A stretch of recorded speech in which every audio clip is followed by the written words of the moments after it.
Good morning. Welcome to the Center for Spiritual Living, Visalia. My name is Lynn LaCours. I'm a member of the board here. And also welcome to everybody who's out there watching us live stream. We really appreciate it, and we welcome everybody. It's a beautiful sunny morning, albeit a little cold here.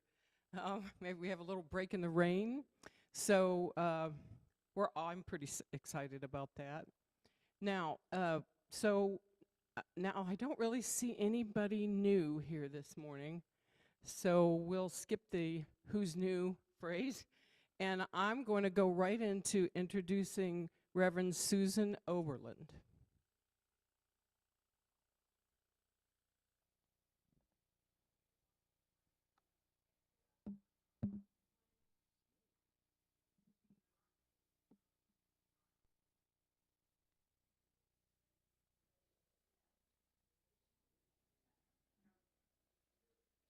Are we good to go? Great. No, that's awesome. Good morning, everybody. I'm so grateful for our tech team. Whenever you see them, please give them a hug. And today I want to, let's begin. Let's just begin with an opening prayer. We'll join with a breath. And I will pray today the words of Ernest Holmes from the 365 Days of Science of Mind. And this is actually the prayer for March 3rd. So today I affirm the all good. I know that my word being acted upon by a power greater than I am is sure to accomplish its purpose. Therefore, I find peace, joy, and an inward tranquility in my own acceptance. Knowing that the law of God is perfect, I know that my word is certain, my faith is complete, and my affirmation cannot be denied. Living in this continual acceptance, finding security in this complete trust, in gratitude, I accept every good thing which life has to offer, and in love, I share it all. And I know that this is true for everyone within the sound of my voice. And I invite you to anchor our time together, our day, our beautiful Sunday, this new month, by saying, and so it is. And now I get the pleasure of turning it over to our music team for the day. And they're going to take us back to, I think, somewhere around 1972 as they sing, I Can See Clearly Now.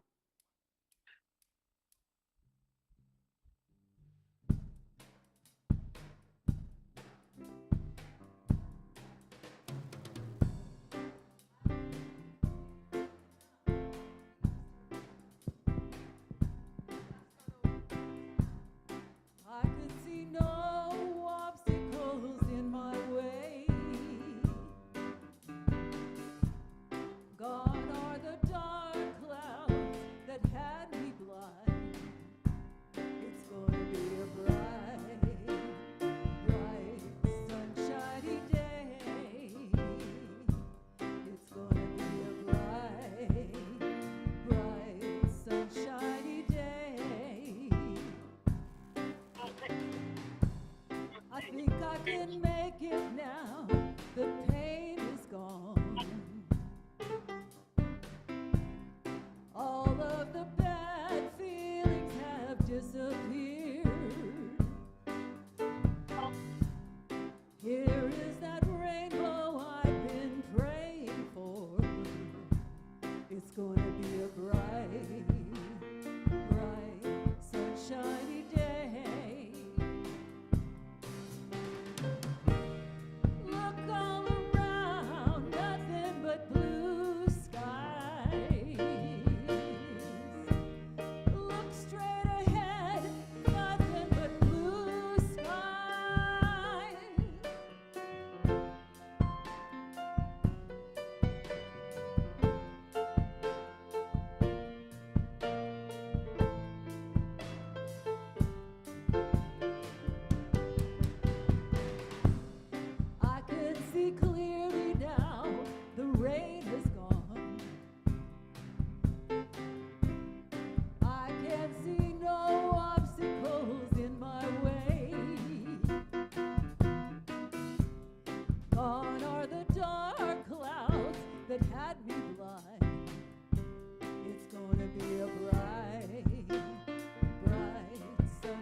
Wonderful. Thank you guys, as always.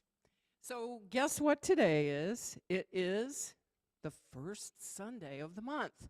So, it's birthday month. Who has a birthday in March? Anybody? Nobody? Well, I know somebody's out there live streaming whose birthday is in March, and we have cake today, and we're going to celebrate you. And how about some birthday music from you guys? Happy birthday to you. Happy birthday to you. Happy birthday, everybody. Happy birthday to you.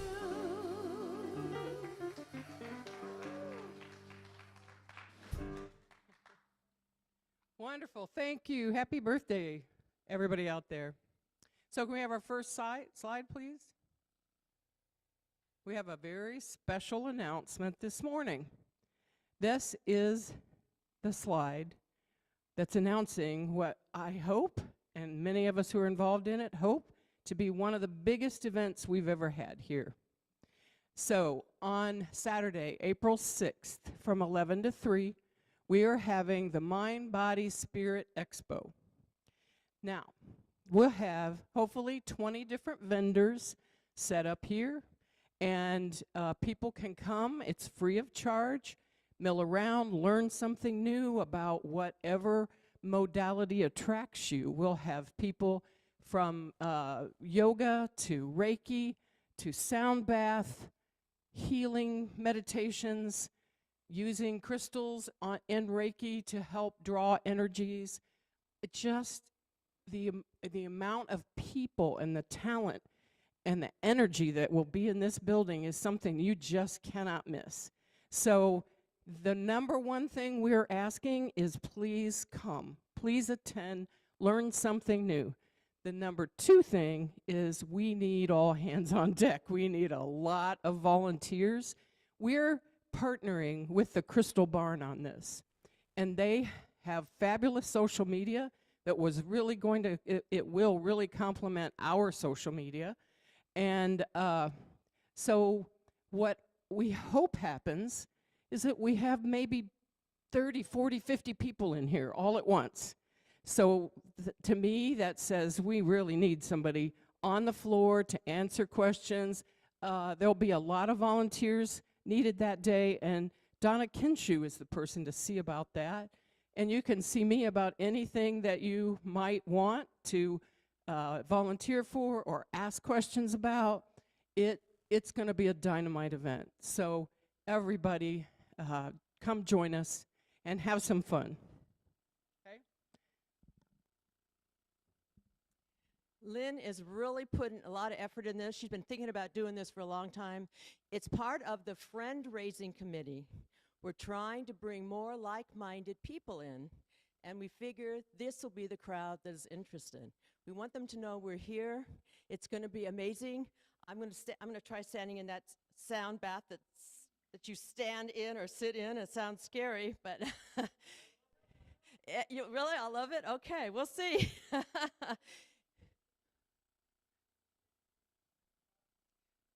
No one out there can hear you, but somebody came last week because they saw our flyer. So we're going to get the word out, and it's going to be wonderful, and we do need lots of help. We have lots of things coming up now, and part of it is because of this friend raising. So let's go to the next slide. So we have a new art show that's up on the walls, and it's by David Herrera and his daughter, 13-year-old daughter, Noe. And this is Noe. She was here Friday night throwing a pot. So you'll notice the pots are in the back bookshelves, so look at them. The other thing that's interesting is I thought, oh, these are interesting, all these lines of art, but read the explanation. It's how he teaches, because he teaches a lot of art. So check out the art show, and let's show the next one. So there she is throwing that pot. It was perfect. David gave me this long explanation. You don't make your pots perfect, because then they look like mass-produced. but that one looked perfect to me when she finished it.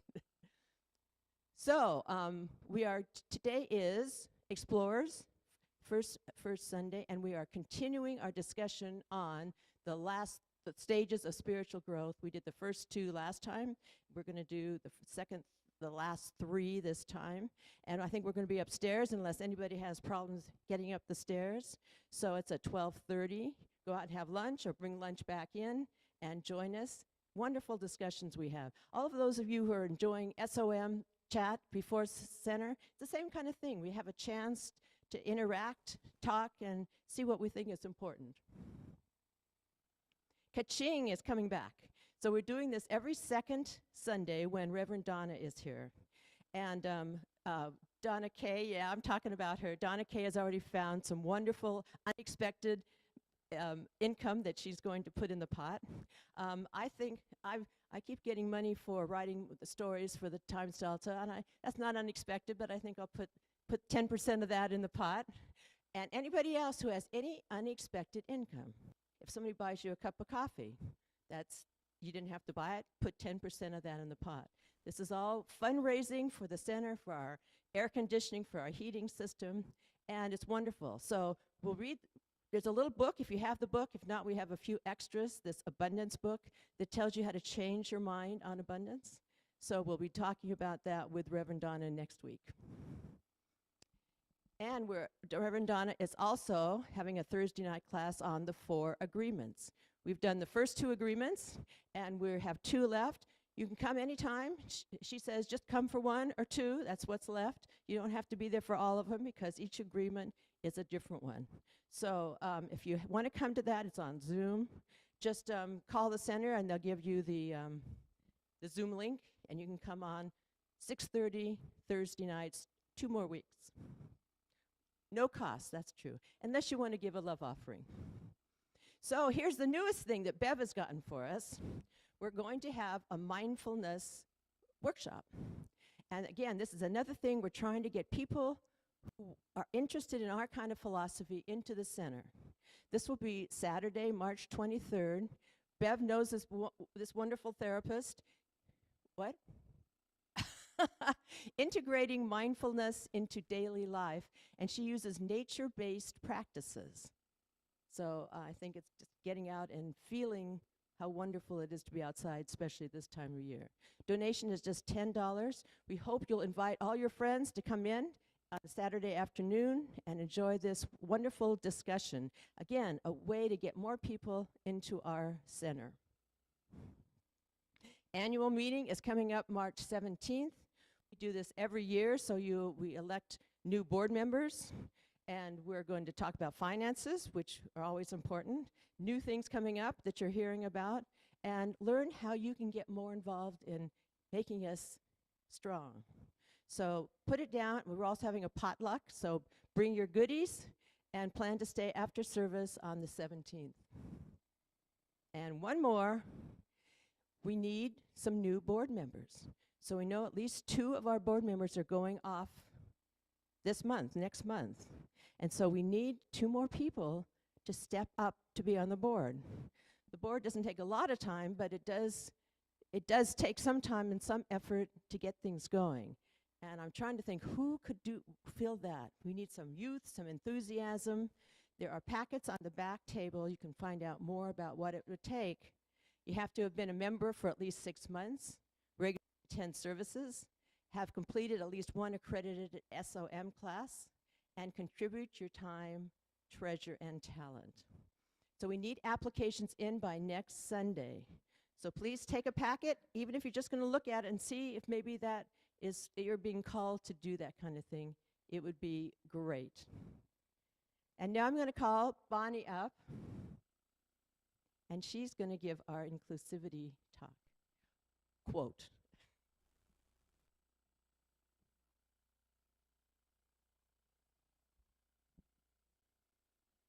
Hi, everyone. Can you hear me? That's the main thing. This way.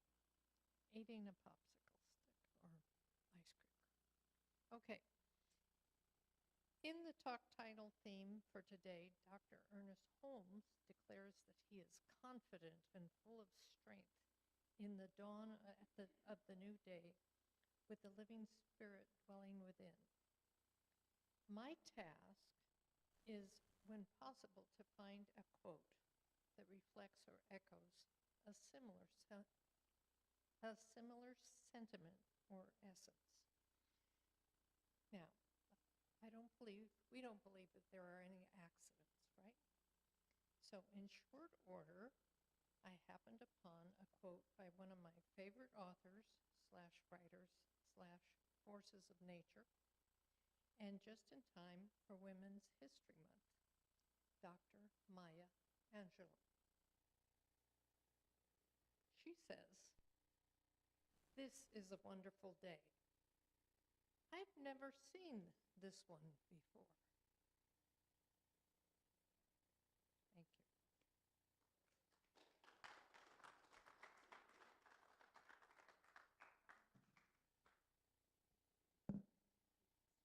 you. And what a great quote for today's topic, which I'll talk about in a minute. But first, I would like to invite you to share, to say today's affirmation with me. I think we have a slide for that. Yes? Perfect. Thank you. I seize this day, embracing its unlimited possibilities.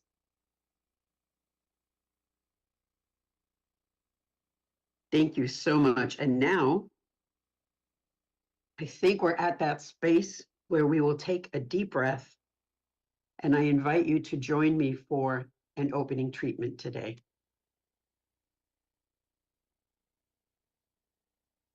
I was reading Ram Dass this week, and I was inspired to write a treatment for compassion. And the quote that inspired that is when he said, as we grow in our consciousness, there will be more compassion and more love. And the barriers between people, between religions, between nations will begin to fall as we get rid of separateness. So as we breathe in, we know that there is only one, regardless of what name we give it. It has so many names: God, Source, Jesus, Lord. And it is an infinite presence of love, regardless of what we call it. And it is everywhere. And this presence is in all places, it's in all things, and it is perfect, whole, and complete. I call it God because it's simple. It reminds me of my childhood, and it's familiar. And it is the all in all, it is the infinite harmony and grace. And its compassion is endless. And being one with the God is being one with love, and knowing that love is all there is. Love is in, through, and as me in every fiber of my being. I see through the eyes of love, I hear with the ears of love, and I hold a high watch for others, seeing through the presence of the one that fills my life with love and grace and compassion. And so today I know this, I make this declaration for each and every being that we are united in love, sanctified by God to show up as God in form, exuding that love and compassion for all beings. There is no separation, there is no end to the goodness that is God. And yes, sometimes there is grief because of the loss of a loved one. And there is also compassion in that grief for self and for others. And we remember that we grieve because we love. And although we know that life is eternal, loss is sometimes hard. And I know too that God is unconditional love. And with that love, there is great compassion, which uplifts and sustains us. And it is with great self-compassion that I pray our own hearts may become a vessel of unceasing kindness, treating ourselves with the same gentleness and boundless compassion that we readily offer to others. I give thanks for this awareness. I give thanks for this day. I give thanks for love and compassion, compassion for self, compassion for others. And I'm grateful for the invitation to let that pour forth into a demonstration of compassion for all. And from this place of gratitude, I release my word into the law where it is complete and it is done. And I invite you to anchor this day and our time together by saying, and so it is.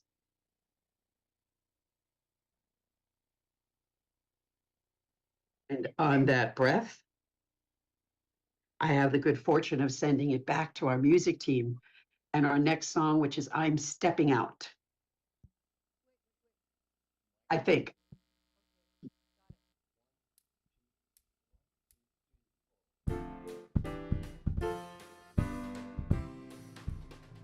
I'm stepping out into a world of possibilities. I'm stepping out into a whole new way to live. There's so much waiting for me. The path is clear before me. I've got so much that I have yet to give. I'm stepping out and I'm committing to integrity. I'm stepping out, releasing every fear and doubt. The road just keeps on turning. With every turn I'm learning what this life is all about. I'm stepping out. I'm stepping out into a world of possibilities. I'm stepping out into a whole new way to live. There's so much waiting for me. The path is clear before me. I've got so much that I have yet to give. I'm stepping out and I'm committing to integrity. I'm stepping out, releasing every fear and doubt. The road just keeps on turning. With every turn I'm learning what this life is all about. I'm stepping out. I'm stepping out. I'm stepping out.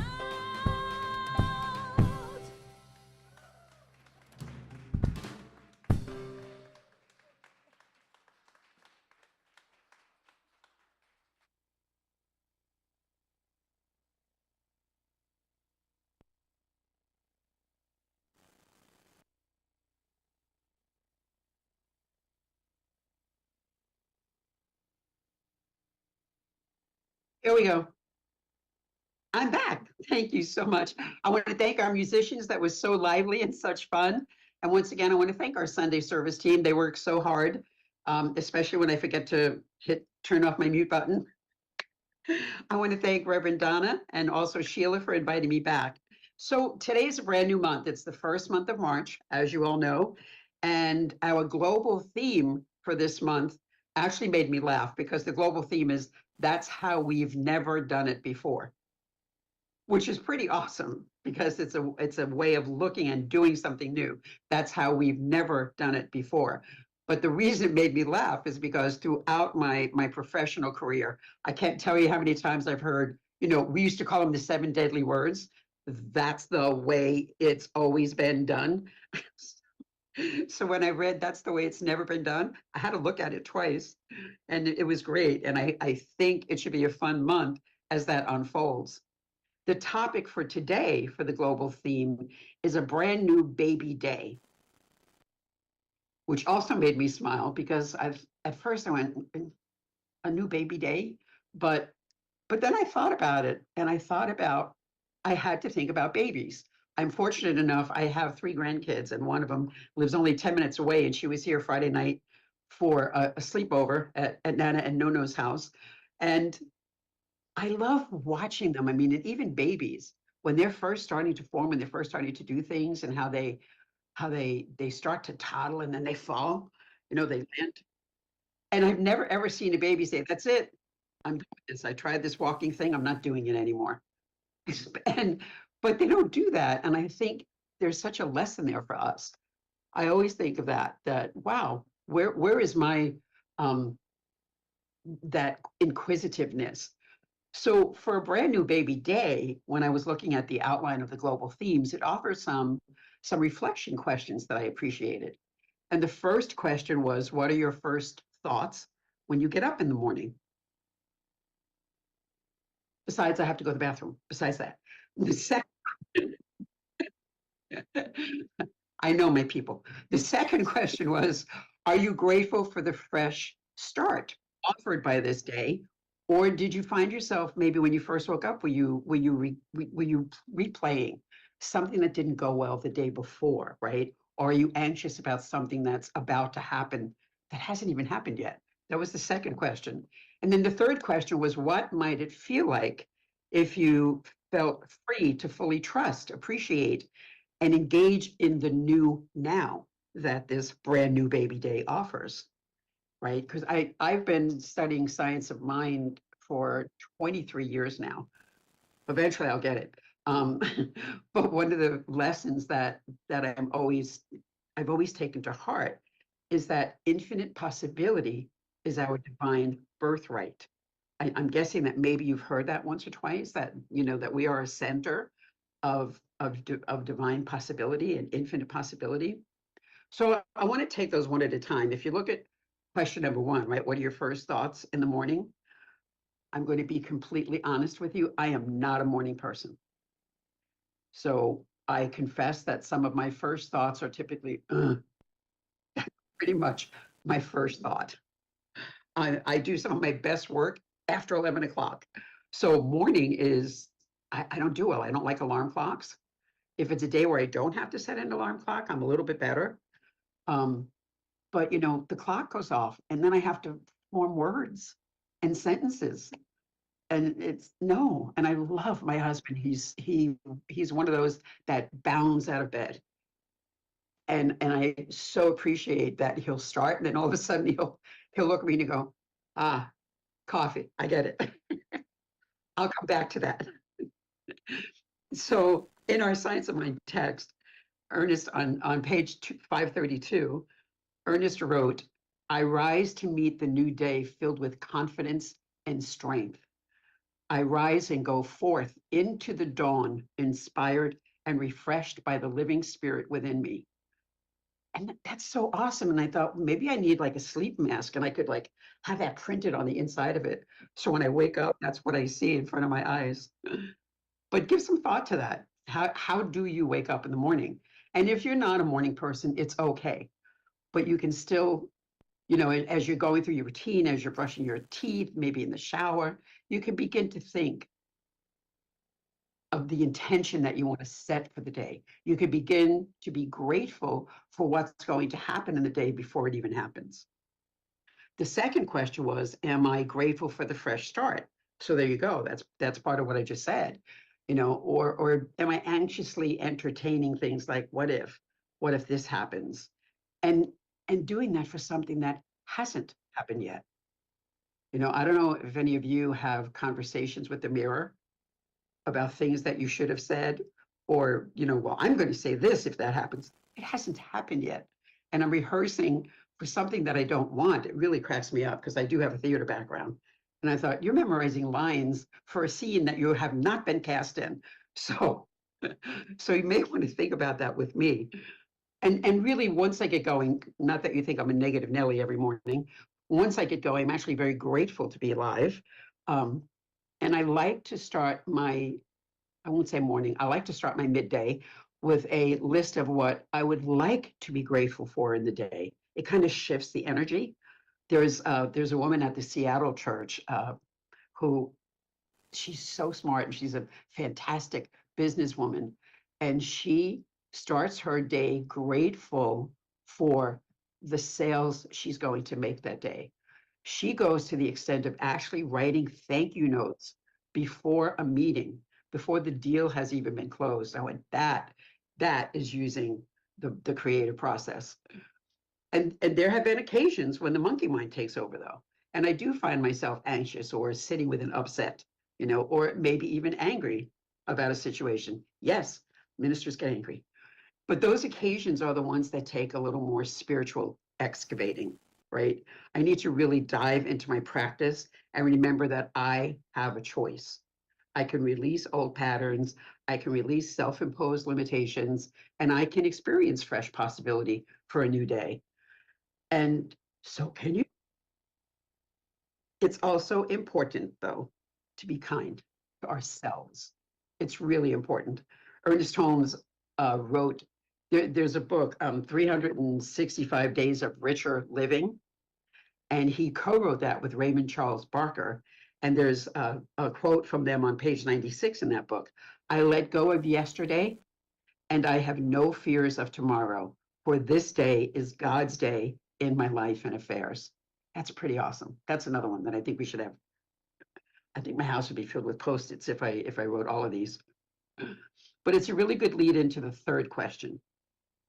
What if I really do make the choice to live in the now with trust and appreciation?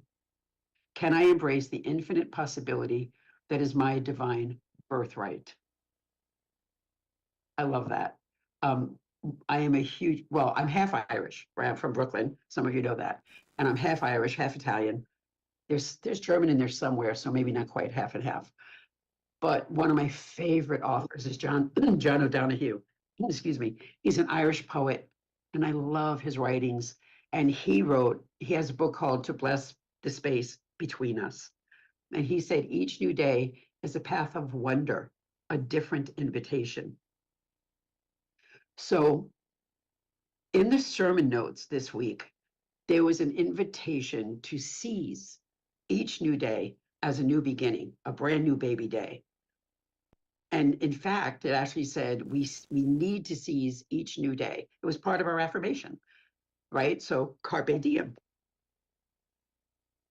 And I had to do some investigating because I have learned, I love English, I love words. And whenever I hear carpe diem, I have learned throughout my studies that that is not the true translation from the Latin. It's been actually lost in translation. And I know some teachers, my boys went to a Jesuit school and they learned Latin. They had a Latin teacher. And Latin teachers usually grit their teeth when people say seize the day because, well, and the other thing that happened before I get into the explanation, it gained so much more popularity in 1989 when a little movie came out called The Dead Poets Society, where Robin Williams played Professor John Keating. I don't know if anybody's seen that. You can raise your hand if you saw Dead Poets Society, because I can watch you. 1989, by the way, was 35 years ago. That kind of blew me away too. But in the movie, I thought 1989 was, 5 years ago. But in the movie, Robin Williams was quoting the Roman poet Horace, who lived over 2,000 years ago. And Horace wrote a collection of 4 books entitled Odes, but they were published in 23 BCE, right? And when you think about Rome in 23 BCE, there was a lot going on.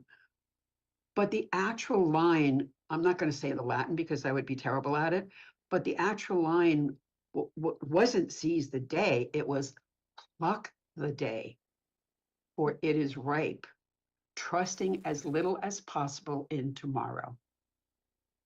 I'm going to say that again, pluck the day, trusting as little as possible in tomorrow. And Latin scholars will explain that carpe diem was meant to be a horticultural metaphor, right? People who deal with plants and trees and flowers. It was a metaphor, and in the context of the poem, it was more accurately translated as plucking the day so that it would evoke a gathering, like this gentleness, this gathering of ripening fruits and flowers, right? Enjoying the moment, being rooted in like a sensory experience of nature. Can you imagine that was the meaning? And it got changed to seize the day.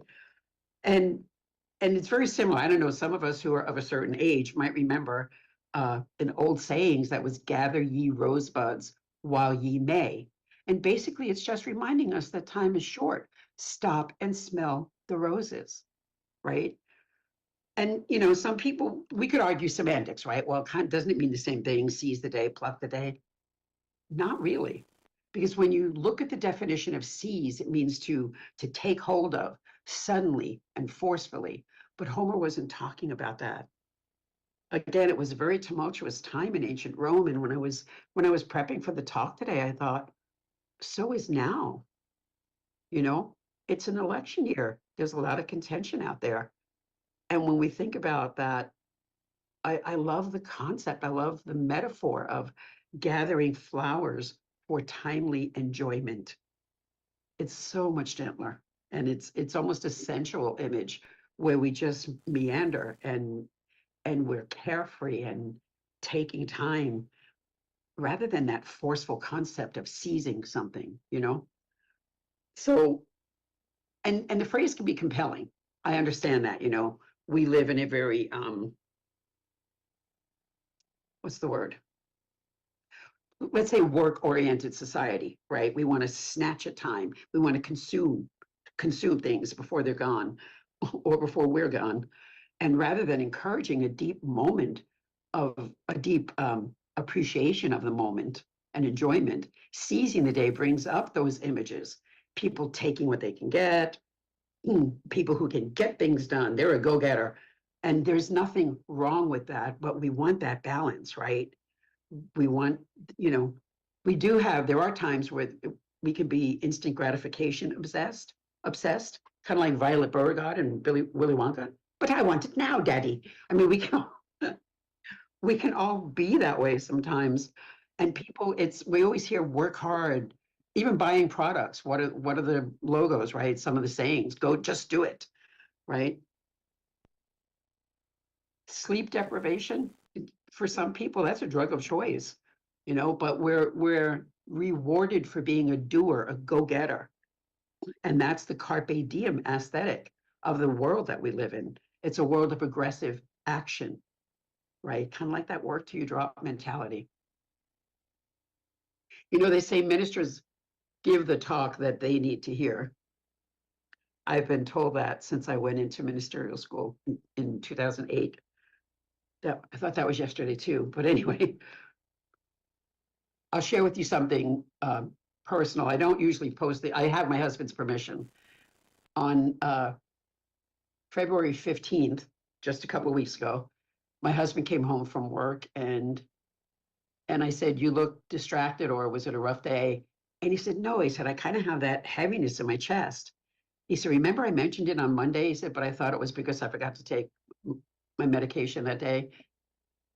And I said, yeah. I said, but you didn't mention it anymore. And then your pills arrived in the mail. So I thought everything was okay. I said, do we need to go to the ER? Do I need to call an ambulance? And he went, no. He said, I'll just sit and wait. Well, we were sitting there after dinner. We sat down, we were watching TV, and he kept looking at his Apple Watch. He has an Apple Watch, and it's the one that registers the heart rate and stuff. And I looked at him and I said, you keep looking at your watch. Are you okay? And he said, yeah, I'm just watching it. He said, my pulse rate's a little elevated and I still have that heaviness. And I said, I really think I should call an ambulance. And he went, no. And 2 hours later, 9 p.m., he said, I need to go to the ER. It's not heaviness anymore, it's pain. And my hands were a little tingly and I went, get in the car. Remember, I'm from Brooklyn. So grabbed my purse, drove him to the ER. And I won't make this too long, but it turns out he was having a heart attack. They did an EKG, they did blood work. The next morning, they kept him overnight, they gave him meds. And the next morning, your cardiologist said, we're going to take you in for an angiogram. And then they kept him in the procedure room and prepped him for surgery. And they put 2 stents in 2 arteries, which were not fully blocked, but almost fully blocked. They went in through the wrist. It was an open heart. The doctor said he was very lucky that it was all perfect. That was Friday. And then Saturday, they sent him home after they did an echocardiogram and said, there is no further damage to your heart. The flow is fine. It was a blessing. We are all deeply grateful, the both of us, my family. But I was writing this talk and it never seemed as relevant to me as it does today. Sorry. I'm so grateful that he's fine. all my friends wanted to know, of course, and family. And I said, well, wait till wait till he's better. And I take him to task because apparently he was having these symptoms Monday, Tuesday, and Wednesday. And now this was actually, it was Thursday that this all happened. So when I think about that whole concept of taking the time, I mean, he was at work. Even when I called his boss to let her know everything was fine, she said, I am going to give him what when he gets back to the office, because I sat next to him in a board meeting and I knew he wasn't, 100, and he was doing that same damn thing with his watch. Sorry, darn thing with his watch. And I kept asking him, do you need to go home? So that whole thing about being busy, seizing the day and hustling and dog eat dog. And, look at our language when we talk about work. Hey, I'm crushing it. You're killing it. It's so aggressive, this metaphorical pursuit of success. And I know that it's important and we want to celebrate our successes. And can it also make sense to meander? Can we meander down nature's garden somewhere? Can we stop and smell the roses? Even if you can't spend time to gather them, can you just stop for a moment and smell them? So I just want to offer you a few actions to consider this week. The first is to pay attention to your first thought upon waking. Start tomorrow morning. Are you sad? Are you tired? Are you enthused? Are you curious? Just pay attention. And if you need to, give yourself an affirmation or say a quick affirmative prayer before you even get out of bed. Just try to shift that energy, right? I mean, you could say, I'm going to pluck this day and embrace unlimited possibilities. That's so simple. It's short and it's easy. And the other thing is to say good morning. Even if nobody's there, say good morning to yourself every day. When you're brushing your teeth, with all the bubbles, you can just look at yourself and say, good morning, sunshine, right? Just start. Or you could use our theme for the year, which is grand rising. You could just look at yourself and say, grand rising. And the very last thing I will tell you is if you have any symptoms that are not normal, please get your you-know-what to an emergency room. Thank you. Thank you for inviting me today. I invite you once again to join me in prayer.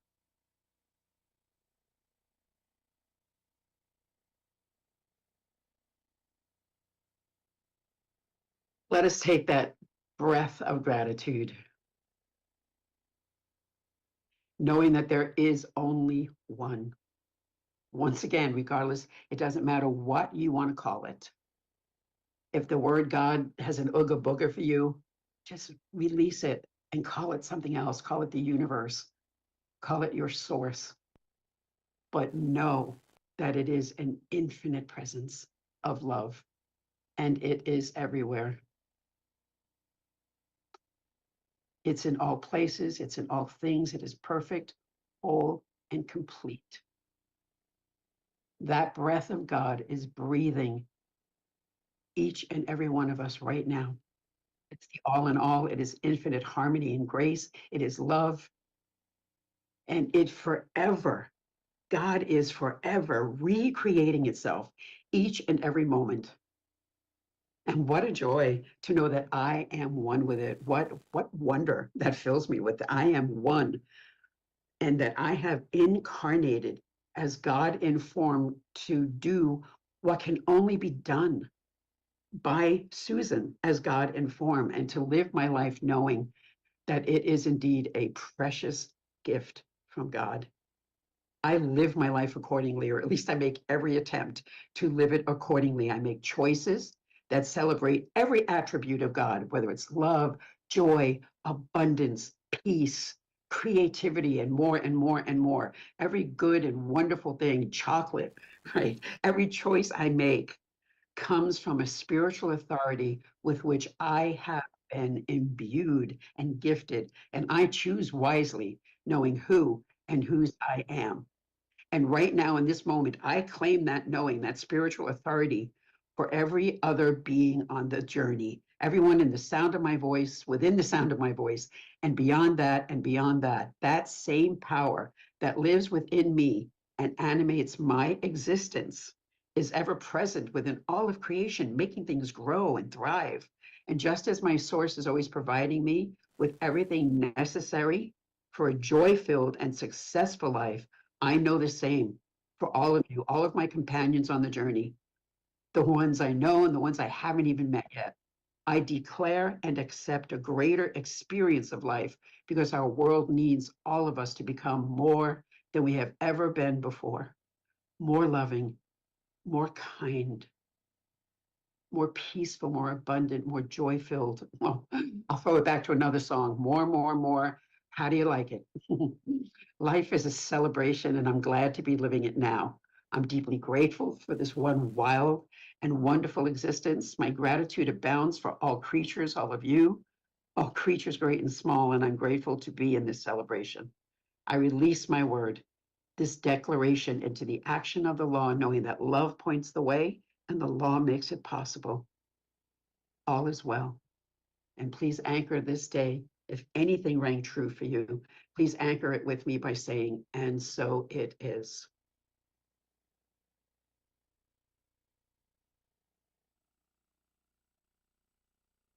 And now, on a breath, we have more music. How perfect. The song is There Is Only Love. So perfect.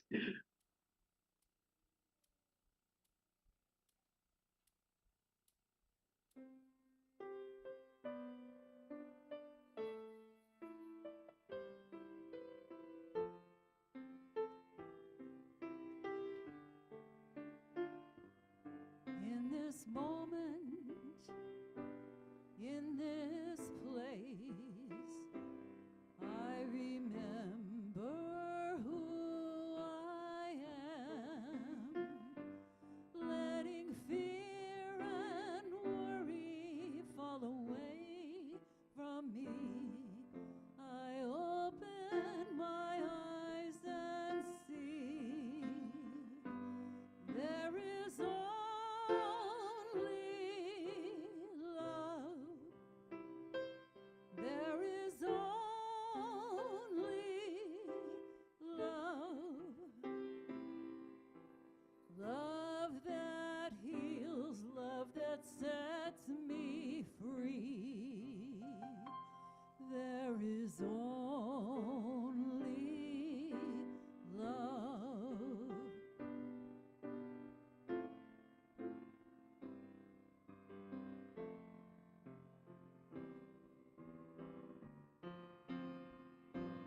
When I lose myself, when I feel I've lost my way, when I go inside and quiet my mind and hear Spirit gently say, there is only love.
Thank you again. That was so beautiful and such a perfect song. You know, there are no accidents because the music team picks the music, and then I'm writing a talk, and then somehow everything just meshes beautifully.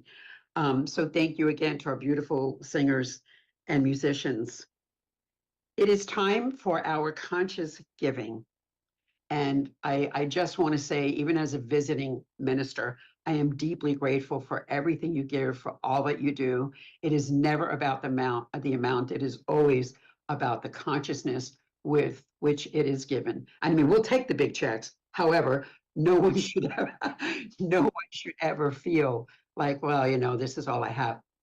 You are beautiful and your consciousness is deeply appreciated. So please join me with our giving affirmation today.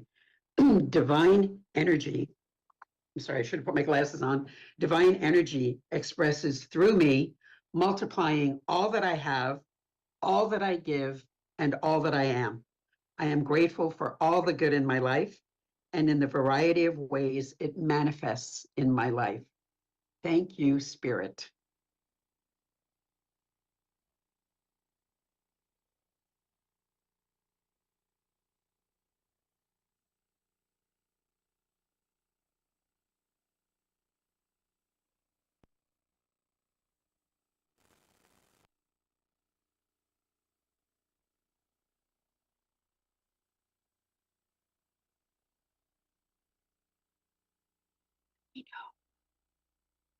Let me know.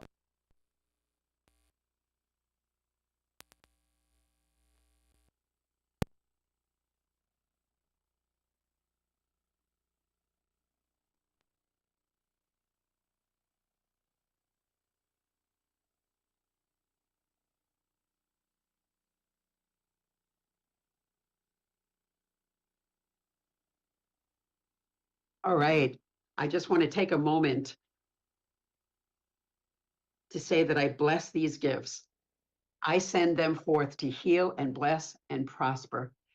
These gifts are evidence of my faith and my belief in the world, and your faith and your belief in the world. And these gifts go forth to do great and amazing work in the world. Thank you, and so it is. And now I think we're all going to circle up and we're going to sing the peace song, and then I'll do a benediction after that. But first, let's circle up and sing the peace song, and imagine that I'm holding someone's left hand and someone's right hand. Remember, when you circle up, point your thumbs left. I don't know why. Someone just told me that.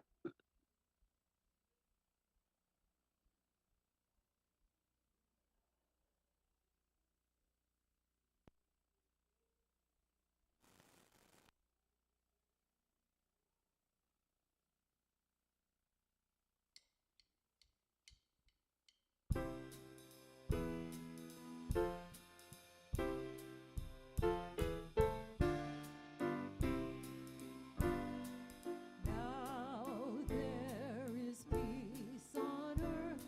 I know it begins with me.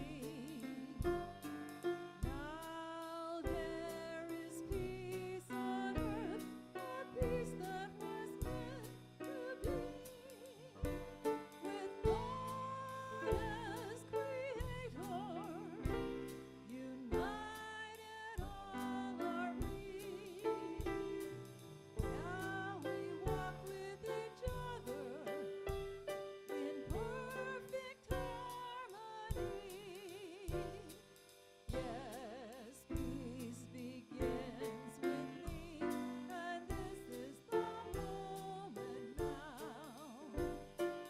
With every breath I take, this is my joyous vow.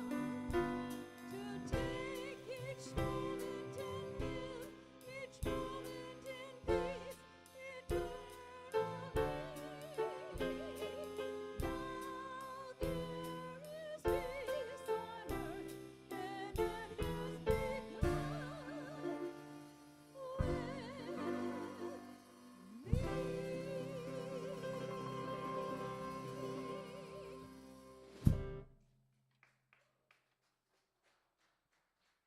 All right. Please join me for a moment of benediction. Know with me that you are never alone, that spirit is right where you are now and always. And all you need do is to look within to know that you are guided, sustained, directed, and inspired by a source that knows only good. And I invite you to joyously make use of these gifts in all that you think, all that you say, and all that you do. And please repeat after me. I pluck this day. And so it is. Thank you, everyone.